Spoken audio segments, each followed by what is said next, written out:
We've been talking a lot about the hospitals in Southwest Florida as well, working to restore services, protect their patients amid those power outages and critical disruptions to water supplies as well. Joining us now is President and CEO of Sarasota Memorial Healthcare System, David Verrinder. David, thanks for being with us today. What is the state of your hospitals? We've heard stories of some having to go offline effectively and send their patients out to other hospitals while they repair power and get water into those facilities. What about your hospitals this morning?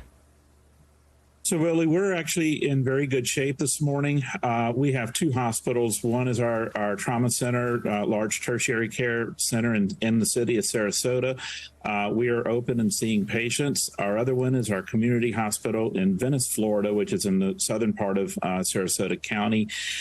We are open and seeing patients, and we are seeing a lot of patients show up there from Lee County and Charlotte County because their services are obviously greatly impaired at this point.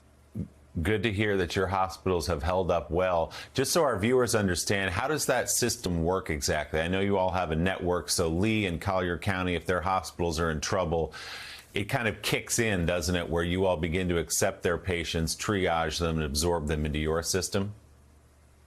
It does. Obviously, they have a lot of patients that are down there and a lot of needs that are down there. So they certainly can transfer their patients to us, but it would overwhelm our system as well. So there is a statewide response to get their patients to other places. I've been in contact with their CEO, Dr. Larry Antonucci, who's a good friend, and we have been trying to support them as much as we can. Obviously, they're in a pretty bad situation.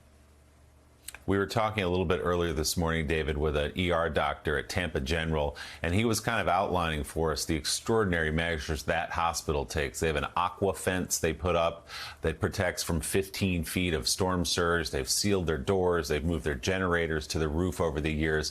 What kind of precautions have you all taken at your hospitals to have it hold up as well as it appears to have held up here?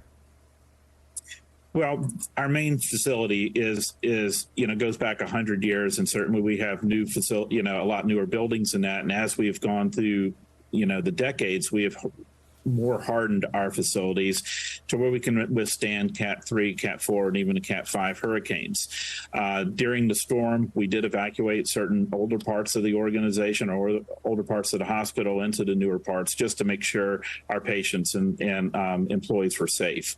The hospital down in Venice is a new hospital we built in this past November, so it's almost a year old. So it is to the newest standards, and it held up very well during that. We're happy to hear that. The president and CEO of Sarasota Memorial Healthcare System, David Verrinder. Mr. Verrinder, thanks for taking some time this morning. We appreciate it.